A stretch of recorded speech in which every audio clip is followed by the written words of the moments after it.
what if we just spoiled everything?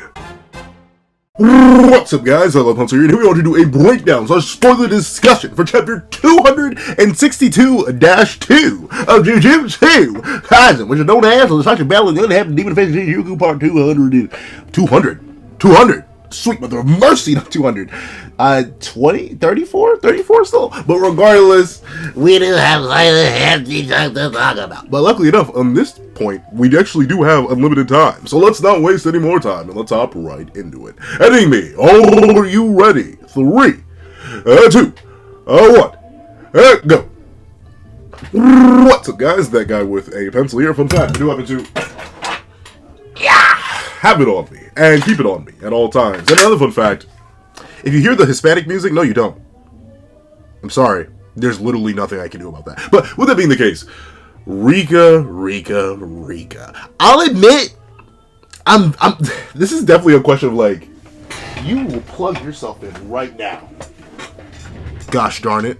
There we go. But this is literally a question of like, is it even possible for her to do anything but hold the body? Because like at first I was kind of getting on her case, but I'm just thinking logistically, like, she can't show up to the battlefield, at least not logistically. She just can't, because if she does, she's going to go into Malevolent Shrine range and get torn apart, obviously. And if she tries to break Yuta's barrier in order to get in, then she breaks Yuta's barrier, and then bada bing bada boom, Yuta's in cooldown, bada bing. Yeah, it's a mess regardless. So I guess this is actually the safest place for Rika, because like she's not bothering anybody. She's holding Yuta's original body, which may, I don't even think that would really cause problems. It's probably fine. She's just holding the body. But it does kind of feel bad. And honestly, I do hope, even if Yuta's main body passes away, I hope she doesn't just dip. Because remember, this isn't Rika. That's the big thing about this Rika versus the original Rika in Volume 0. While this technically is fully manifested, special grade, Queen of Curses, Rika Orimoto, it ain't. It's a husk. It's what's left over. It's what Rika Orimoto's soul left behind for Yuta to use. So, like, the fact that the ultimate weapon, essentially, the one that Geto was so confident he could beat Satoru Gojo, he couldn't, but the thing that Geto was so confident he could beat Satoru Gojo with, is now kind of just reduced to holding the body of her, I guess, her man, quote unquote, if it's her, and I guess Yuta's a man. I think the boy's still 17. But with that being the case, it's kind of rough. Especially considering, like, don't get me wrong, I like what we got of the Queen of Curses versus the King of Curses, but it just wasn't that much. And Rika had to share a bunch of screen time with two infinitely more important characters. Like, she was fighting alongside Yuji and Yuta. So sure, she has her moments of picking up Sukuna, double sledgehammering him, grabbing him and throwing him. Like, that's it though. That was unmanifested Rika too. I would have loved to see like a sort of Ryu versus Rika run back, where you got to see a big heavy hitter slobber knocking with the Queen of Curses. That would have been neat to see, especially alongside Gota, considering that would be like a really interesting visual. The thing that was initially meant to take down Satoru Gojo working alongside the body of someone who took over Satoru Gojo. Like, it could have been a really neat parallel and a really cool way to like kind of give Geto his dream in a roundabout way. But unfortunately, I think this is just the safest place for her now, considering she didn't show up initially. Unfort. Obviously, the big question is, 5-minute time limit's up, Yuta's still in Gojo's body, and the technique, let's say it isn't just permanent, like, no matter what, whether the technique's active or not, bada bing, bada boom, Yuta just shuts down, like, he just collapses. Question, what happens to this one? Like, where does it go? Does it just stay with the body, or does it, like, whoa? Because technically, Rika isn't a curse technique.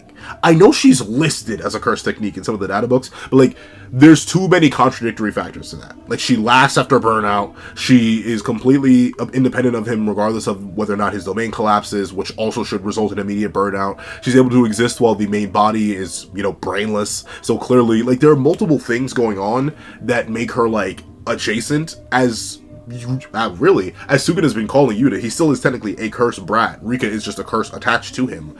So I wonder if Yuta is she just done?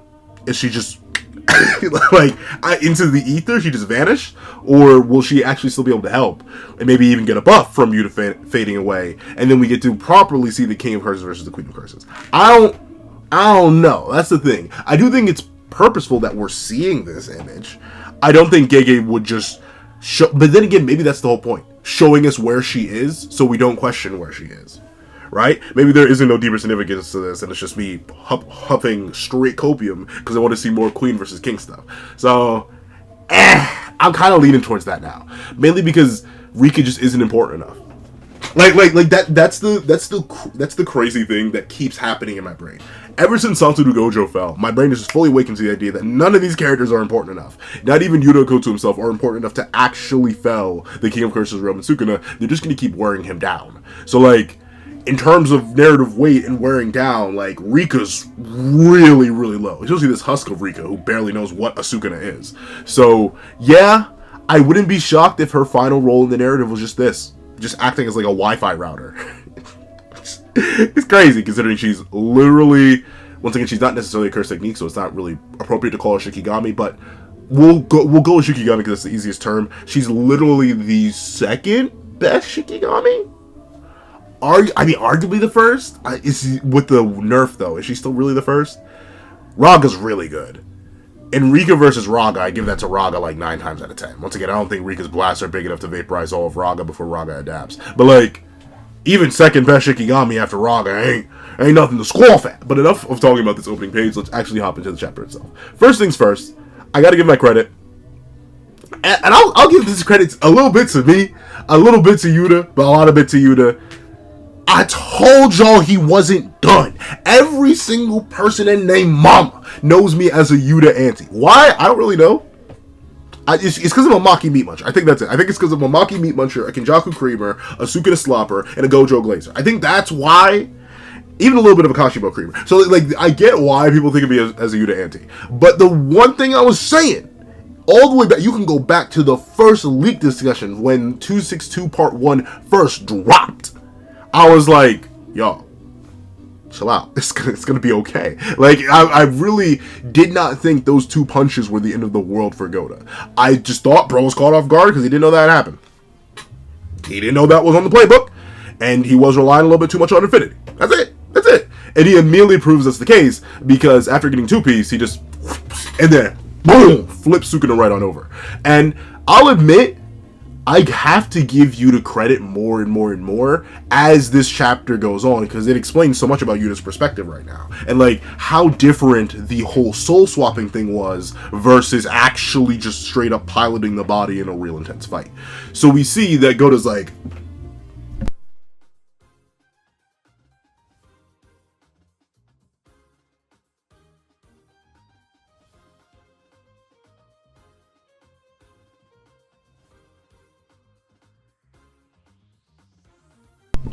stay hydrated, folks. But we see that Goda is like, okay, so you can bypass Infinity, huh? But can you bypass these hands? And immediately shoulders, like, judo flips Sukuna over the shoulder. One thing I do like, though, I do like that Goda's speed is still being shown to be something that's very, very impressive. Like, notably, in my short spoiler discussion, I mentioned the idea that technically this isn't the craziest of feats, generally speaking. Like, Sukuna's been getting thrown around a lot by, like, a variety of characters, by, like, an insane variety. Are you still playing something?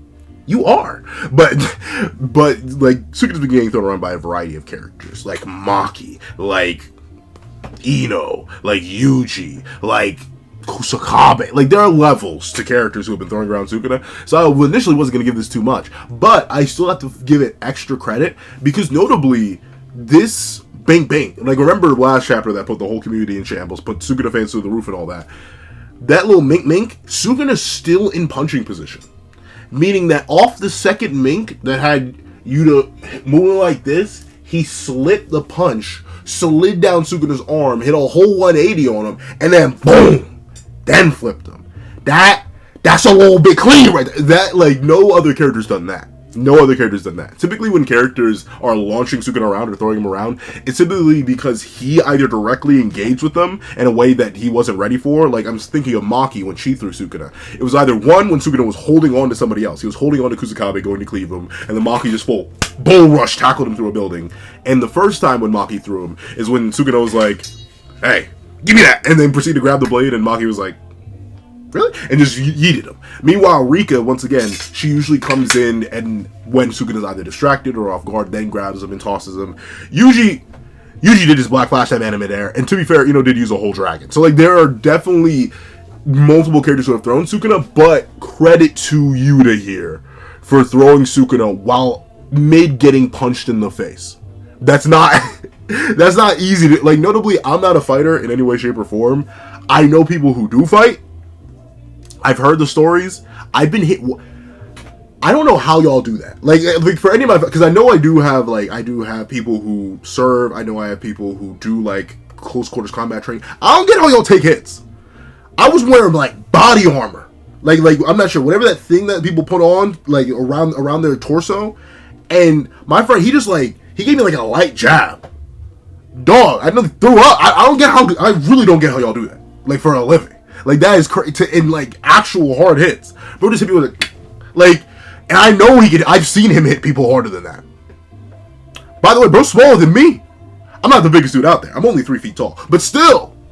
He may have been 2.5 feet tall, but he still nearly knocked the taste out of me. So the ability in a body you don't understand to slip somebody's punch as they're punching you, breaking through the infinity that you thought you were safe behind, to immediately judo flip them over the shoulder, clean. However, what else is clean? I will admittedly admit, and you can call... It's crazy how much of a Sukuna slomper I've become. Like, someone brought up a clip from an old video of mine, and I was like, darn! How times change, buddy. How evidence will change the story real quick. But look at Sukuna's face, bro. He's so notably, I've been old for a while now. Your boy's a bit of an old head. And thusly, I do have a bunch of younger family members. And like, this is the exact same face I would make when any of them would try to hurt me. Like, they would start to... Like, they try to do their best, and I'd just be like, Giles is taking everything in my power to resist throwing you 15 feet into the air with one arm. Calm yourself.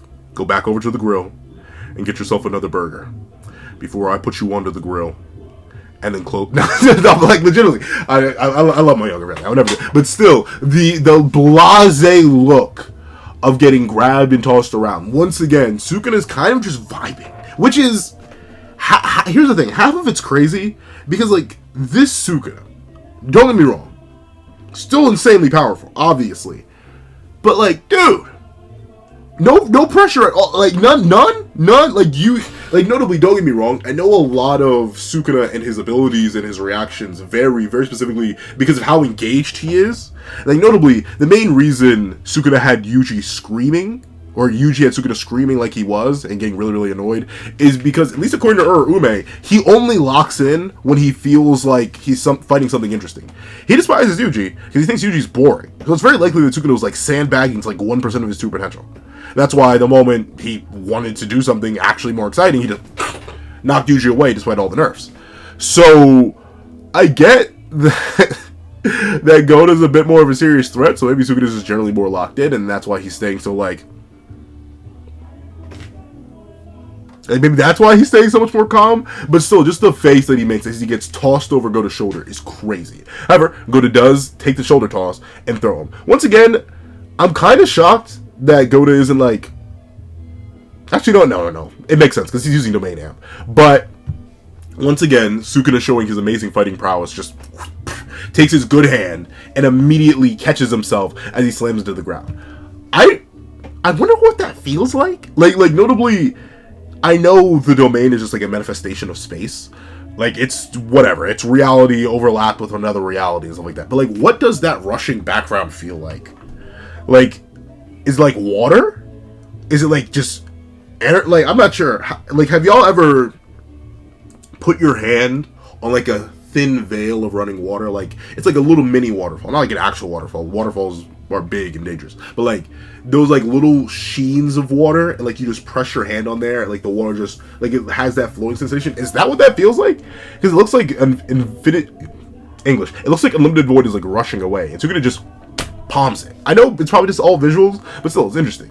But we see that there is a process here. Even though Yuta is looking to do major damage to Sukuna in order to make him break his domain, and Sukuna is able to respond to Goda and his abilities, Gota does go back to get some distance, and he starts to think pretty darn aggressively. He's like, okay, so this is weird.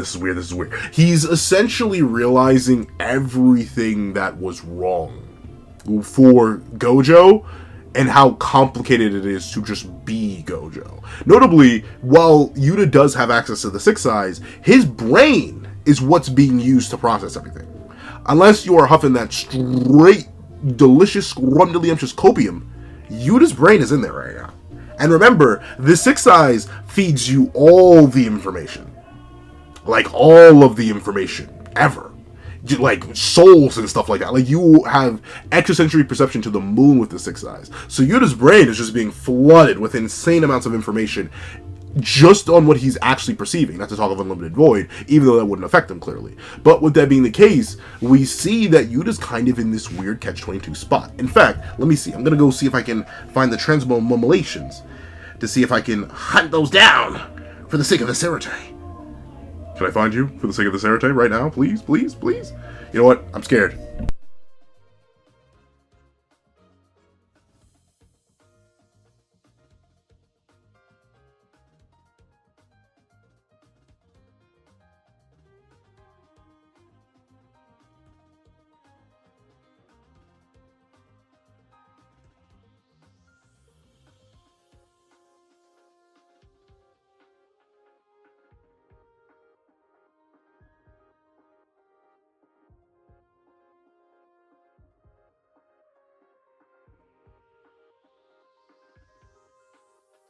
Sorry, your boy had to hunt down some translations real quick, and I didn't want to just, like, let the music play in the background. Once again, editing me will probably try to do something about the music in the background, and I'm not even sure if y'all can hear it, just because I'm using a mic, but, like, it is loud. Like, I can clearly hear it.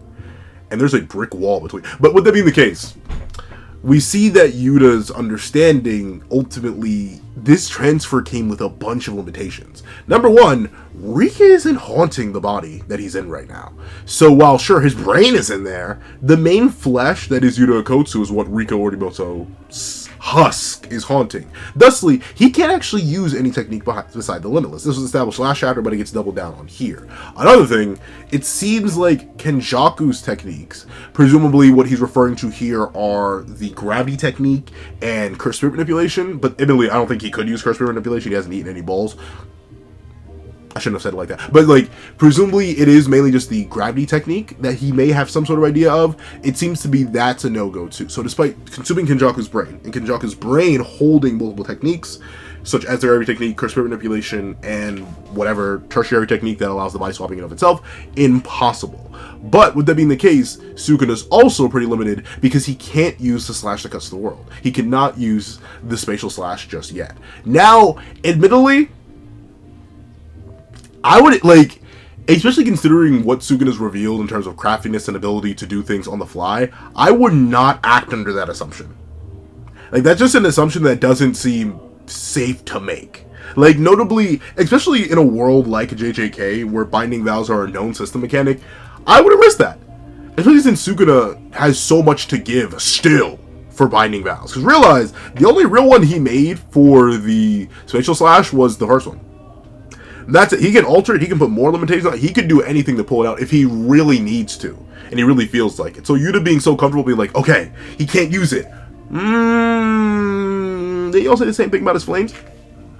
And Kuzukabe say the same thing about his flames and then Todo had to come in and clutch up? I wouldn't be too confident about that. But another thing we do get to see that Yuta Okkotsu's sort of struggling with here is the idea of keeping Sukuna close. Remember, Yuta has 5 minutes in his own head.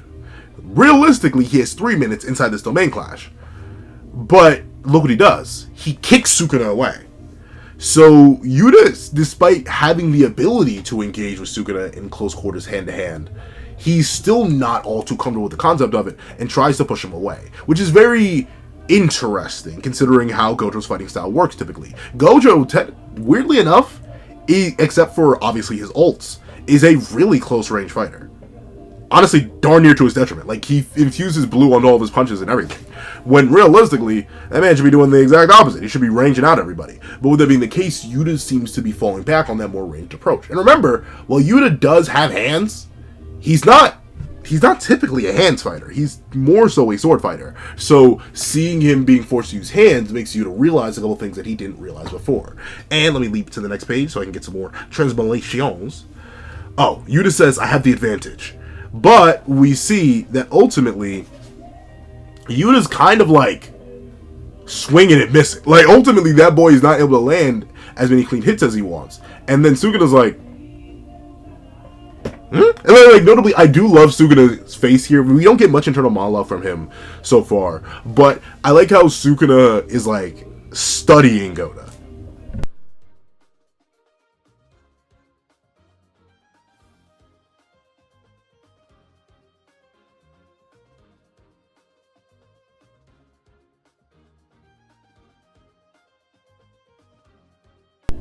Stay hydrated, folks. But Sukuna is specifically studying Goda and his reactions and how they swing and how they box and move in this particular way. Of course, remember, Sukuna's only option is CQC through the use of domain amplification because the dismantles that he can use won't bypass infinity. But with that being the case, Yuta's realizing that ultimately he's just not built for Gojo's body for a variety of reasons. One of them being, he can't really tell the distance between him and Sukuna because his whole depth of field has changed. Now, admittedly, no previous experience with this, and once again, I'm going to rely on all my fighters in the comments and from what I've heard, but like, a difference of 5 inches is huge.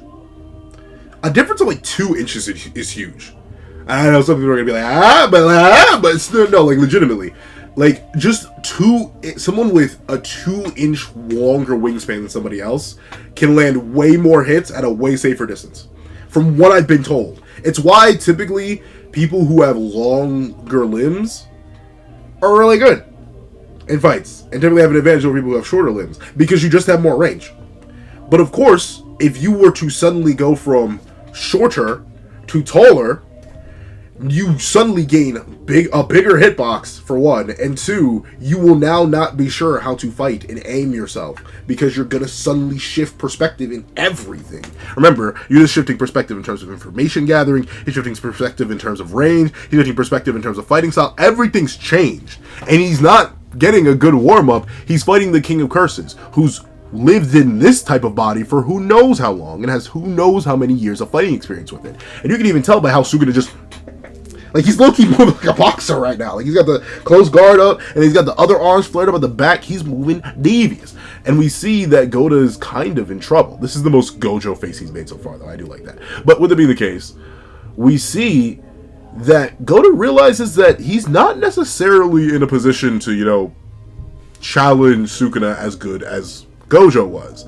As he finds out, ultimately, while the limitless technique is extremely powerful and Gojo's body is extremely long and tall and thick and but essentially, while he finds out that all that's good and the limitless seems flawless and perfect from the inside, or an outside perspective looking in, without practice, without ability to understand it, and with extreme pressure, obviously, against a really good opponent, it don't really mean much, essentially, because you can't use it properly. Once again, I kind of made this comparison in the previous spoiler discussion, but I'll bring it up again. I would say, right now, Steve, I don't know Smash Metal all too well. I'd say Steve is one of the best characters in the game. If not, it's Steve or Kazuya. Once again, I don't know. I don't know the Smash Metal off the top of my head. But Steve and Kazuya, two real high-tier characters in Smash Bros. Right now.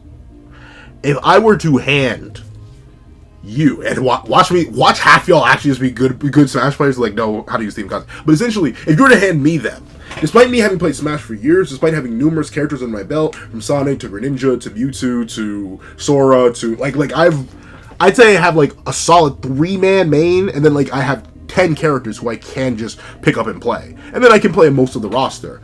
I'm not immediately going to be good when you hand me a top tier because I don't know how to play the top tier. Same thing in something like Fighters. I could give you Prime Season 1 Bardock, I could give you Prime Season 2 GT Goku, and I could give you fresh, no patch 20 Lab Code 21. I give you all 3 of them. But if you don't know how to play any of those characters, it don't matter how top tier they are. You can press buttons to the ultimate degree, but if you're going up against someone who also is playing a high tier, in the case of Sukuna, and also knows what they're actually doing, you're gonna struggle. You're gonna suffer. Like, same thing in Guilty Gear, right? Notably, I play a high tier, or at least like I tried to. Once again, I didn't know. I tried to learn Ram because she was like, "Oh, big swords. That's kind of my thing. I can work with that." And I started to play Ram. My friend said, "Darn, man, why'd you pick Ram? She's high tier." I'm like, "I didn't know that." And he still whooped me. He was playing Potemkin. Apparently, Potemkin's low tier. I don't know. I suck at Guilty Gear still. But even still, that was another example of me apparently picking a high tier. I got my butt whooped. And that's the same thing that's happening for you to hear. Yeah, he's got the high tier stats. He's got the high tier build. He's got the best build in history for the 6 S's and Limitless. Perfect body, perfect form, loads of experience. But he just doesn't know how to do it.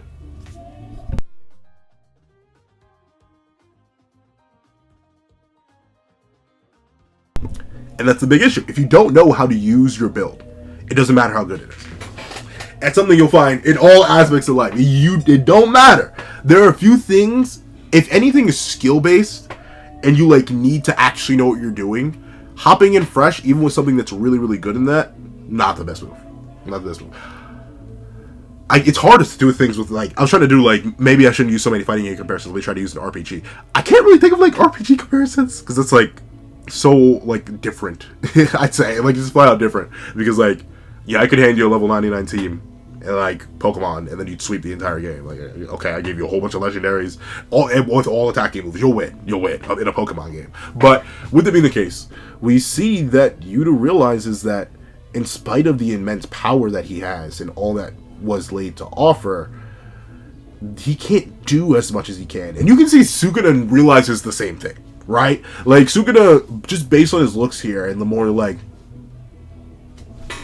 by just studying Yuta and how he's fighting, he's like, oh, you don't know what you're doing, big dog. Oh, this gonna be life.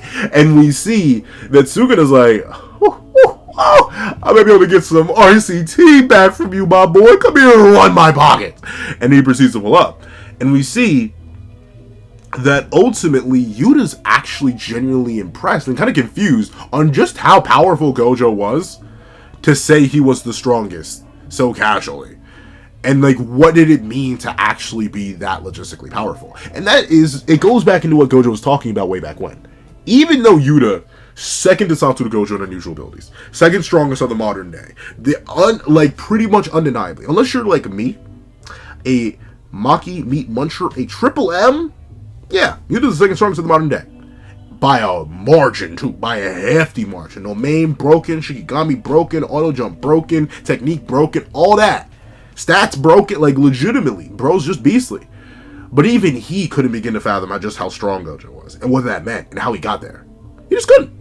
Even in spite of his overwhelming raw strength. Yuta simply could not do that. And it feeds back into the narrative of what it meant to be the strongest, and how that played into Gojo's personality. Ultimately, even with Yuta sort of directly proving the idea that Satoru Gojo was the strongest because he was Satoru Gojo, he wasn't the strongest, and he wasn't Satoru Gojo because he was the strongest. With that being the case, you can just see it here, where someone else, given everything the same, merely with much less experience, is struggling to be what Gojo is, despite literally being Gojo. Because Gojo refined his abilities. He trained them all to their peak. He did it. It's kind of, ironically enough, weird comparison, but I guess it's relatively recent enough, even though, is it though? Dragon Ball Super started airing in 2018. It's been 6 years. How long ago was the Goku Black arc airing? How old am I? But with it being the case, there's a specific scene, I forget if it's in the manga, but in the anime, Vegeta's talking with Goku Black, and it's one right before one of Goku Black's major power-ups, ironically enough. But Vegeta's talking with Goku Black, and he's like, dude, I love you real quick. You did take that body. You got that much. You took that body. I respect it. I respect the hustle. I respect the grind, even though you didn't do either of that because you're kind of trash. But you took the body. You got some of the power. But you don't know how to use that, y'all. You don't understand. You ain't real Saiyan. You ain't got that real Saiyan instinct. That hunger for battle. That passion. That fever. That need. That desire. You ain't got that, my boy. That's why you'll never match up to Kakarot. Because he knows how to use that stupid body better than anybody else. Because that's his body. And that's the same thing here. Of course, the comparisons are completely different because Goku Black was an antagonist, Yuta's a protagonist, the body was taken non-consensually versus Yuta getting the body consensually. But still, the same principle applies here. Yuta's got it. He got everything. He even got a little bit of practice. He got his hands on the controls. He got his hands on the sticks. Like a month ago. But still, he got his hands on the sticks a little bit. But it just wasn't enough. Simply couldn't be enough. And ultimately, Yuta doesn't know how to cross that gap. Especially in such a short time period. Maybe if you gave Yuta a few years. Maybe you gave him an instruction manual. He'd be able to, like, tech up and figure out how to do everything. But right now, he can't do that. And Sukuna's like, oh. Oh, you trash, G! Hold this for me! Ah! And just beams Gojo. Well, not Gojo. Beams Yuta straight in the arms. Notably, this is not a Black Flash. It'd be...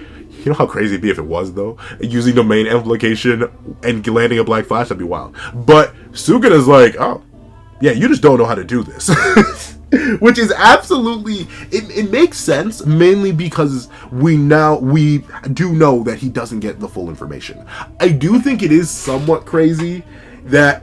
I guess because they were so confident, right? But considering how confident they were in backup plans and contingencies, I'm shocked that they didn't let Yuta spend a few days in Gojo's body. Even if he couldn't test it on anybody, let him fire off blues. Let him get used to making reds and hollow purples. I think he may have done that, though. He may have focused on the top stuff, considering how easily he goes on to do hollow purple later on in this very chapter. Or at least easily, as in he's able to pull it off pretty quickly. But I'm shocked that they didn't give him more time, because he's acting like this is his first time on the sticks when he got his hands on the controls a little bit ago. I joke when I say a month, but like, assuming that Yuji's training took place last, right? Let's say Yuta got his hands on the controls, because remember, they could only do 2 swaps a month. So let's say Yuji got his hands on the controls of Yuta's body in the back half of the month, meaning over the month time skip, because remember, the Culling Games ended around November, and the current Shinjuku Showdown is taking place on the 24th, I believe, of December. So 14 days ago, at max, Yuta had his hands on the controls. So, don't get me wrong, you can get real rusty, real quick. Once again, going back to the fighting game analogy. I remember not touching fighters for like months, but the muscle memory was still there. I wonder if Yuta had any time to even build up muscle memory on how to use red, blue, and stuff like that. Though admittedly, I get why, and I've even mentioned this in like a short, I'm going to talk about it more in depth in another video. The reason this doesn't work, like, presumably this is Yuta going to use blue to try and move Sukuna around. If you remember, there's the ever-famous panel of Gojo using blue on Megalon, just sending him all over the domain. Half of it's because Gojo doesn't know what he's doing, and the other half is because Sukuna's domain amping all of it. Meaning he can't use it, because that's still a cursed technique that's being absorbed by Sukuna's domain amp. So, in no way is Yuta really going to be set up well. He would have to essentially resort to only stronger techniques. He would have to just rely on red, but red has charge up time. So he couldn't do that, and while blue doesn't have charge up time, it just apparently isn't enough. And with that being the case, Sukuna knocks Yuta back, even questioning him, do you really have the time to daydream right now? Which is, at least to me, a hilarious callback to when Sukuna took time out of the fight to be like, man, why am I so nettled, dog? Why are these boys getting under my skin, dude? What's going on here? My ideals were unbreakable. What's happening? Like Sukuna did in fact have time to daydream. Goda, yeah, them seconds are ticking down, my boy. You ain't got all that. But with it being the case, we see Sukuna knock Goda back, and then Sukuna's like, you guessed it. Yes, sir. All right. You guessed it. That boy used the copy technique and he ain't right. But Sukuna starts to question. Wait a minute. Hold on a second. Let's see. So, you gotta eat a piece of the technique, most likely, just to meet the conditions of it. But, where is she? Where's the Queen of Curses? He is genuinely worried about that. And like, what could happen? There's a bunch of questions that run through Sukuna's head, because sure, he's king of using the unknown, but Yuta also is a very big unknown. Heck, could start spamming binding vows himself. But with it being the case, we see that Sukuna kind of takes the gamble on, well, maybe, if I can't see the queen, there are no other katanas spawning, and he's struggling to use this technique, and not any others, it's very likely he can't actually use the copy technique anymore. Which is admittedly a fair assumption for Sukuna to make, especially considering, like, right now, as long as he maintains domain amp, which is something we'll talk about in a second, as long as he maintains domain amp, no other technique that Yuta pulls out should really be effective, even if he did resort to another technique. Like, say out of nowhere, Goda just went, Jacob's Ladder! I mean, Sukuna would just be able to be like, oh, okay, domain amp. And then just style on him. Or, like, say he pulled out Sky Manipulation, domain amp. Anything else, domain amp. If you just domain amp. Like, there's so many things you could just domain amp through right now. But with that being the case, Sukuna realizes that, well, if he can't do anything else, and then there's some sort of limit on it, oh no. And he immediately realizes that Hollow Purple is essentially the move. And Yuta goes to immediately confirm that Hollow Purple is essentially, instantaneously, and undeniably the move. And we see that ultimately, Yuta's like, actually, apparently in this flashback, he gets lectured about having really, really sloppy curse energy control, which gets compensated for by the Six Eyes in Gojo's body. So Yuta's like, man, you know, I don't want to do it, but I might as well. Polarizing light, twilight and falling stars, heaven shatter. Like, he starts immediately chanting right in Sukuna's face. And when we see that Sukuna's like, hello? And proceeds to absolutely beat the brakes off, bro. For trying him like that. He was like, dude, you do realize that even the strongest sorcerer of the modern day, Satoru Gojo, had to do a roundabout way of trying to use Hollow Purple. Do you really think I'm just going to sit here and let you do that to me? And no. But once again, and hey, I'll admit, everyone who was like, I told you, Pencil. I already told you I was right. I'll admit I was wrong. He can't just stand there and use Hollow Purple, because Sukuna will just domain amp through it and beat him up. I get that. But why is it limited? If you don't unlimit that hollow right now, young man. I get why he doesn't, because of the plan later on in the chapter. But like, if you don't just, like, once again, maybe if it was established to be more complicated than that, but like, unless I'm mistaken, all you need to do to make a limited hollow is place a blue somewhere and launch a red into it. That's it. That's all you need to do. Like, is that great? Like, I know red has charge up time, but blue basically doesn't.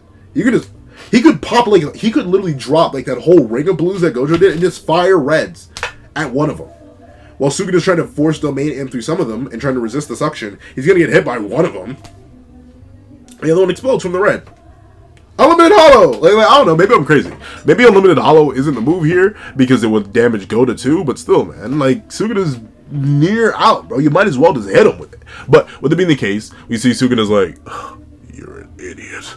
I won't give you a single opening to use that move. But Sukuna,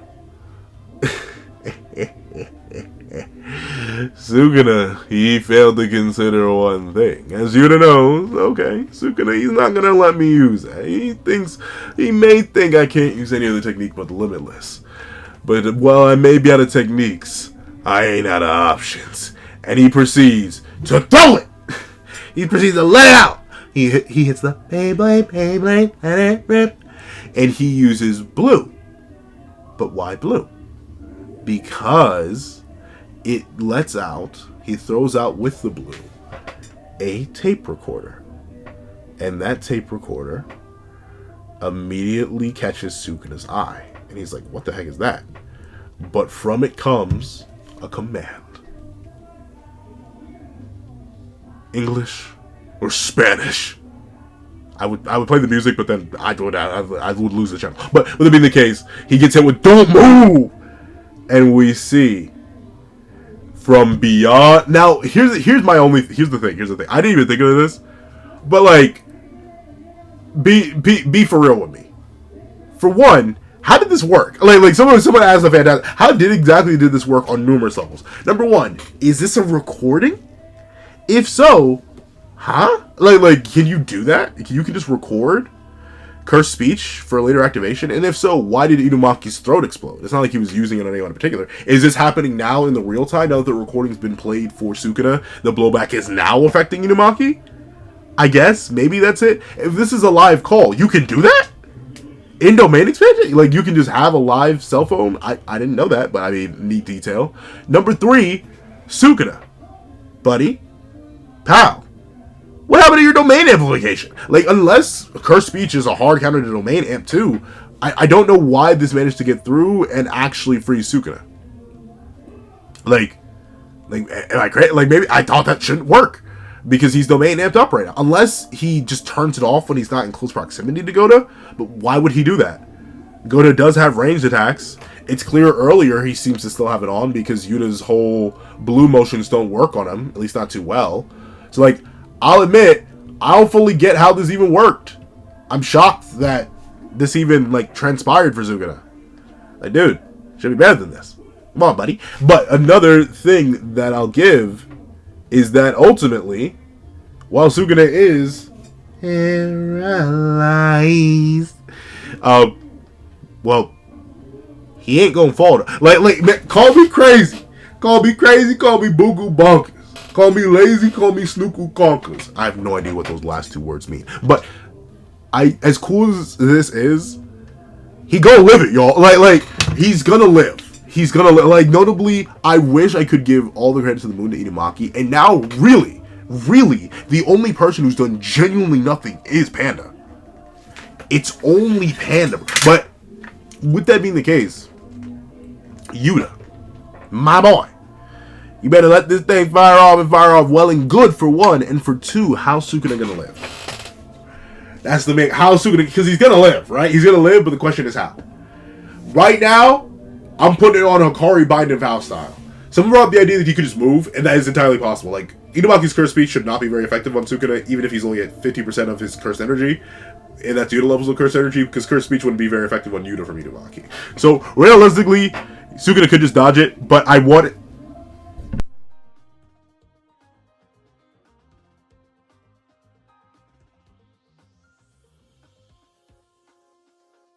I want him to face tank it. I'll be honest, I want him to domain amp Binding Vow face tank it. Yeah, I said it. And I know you're going to be like, Pencil Man, wouldn't that be awful for Gojo Skeleton? No, he's still the second strongest in the verse, and that's not going to change. So, just do it.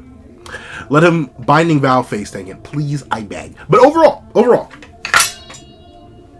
chapter. Once again, just laying out the groundwork, further reinforcing the narrative that Gojo Satoru was the strongest because he was Satoru Gojo. He wasn't just the strongest because he was Satoru Gojo.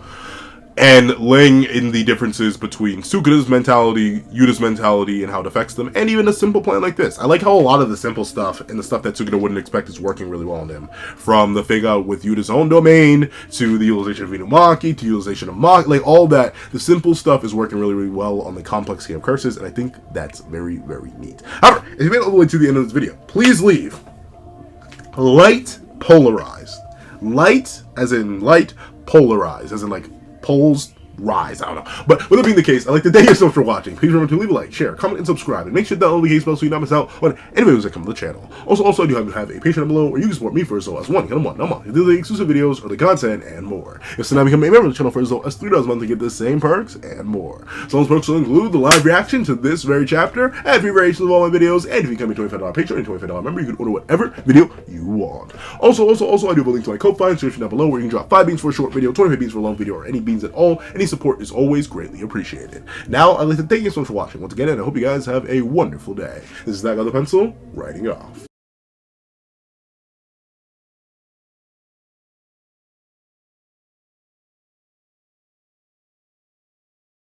I'd like to thank you to our $3 members, Zena, Greyhound, Astro, Eternal Flame, NMA, Real Rare, G Prosper, Red Wolf 4765, and Paris Arnold.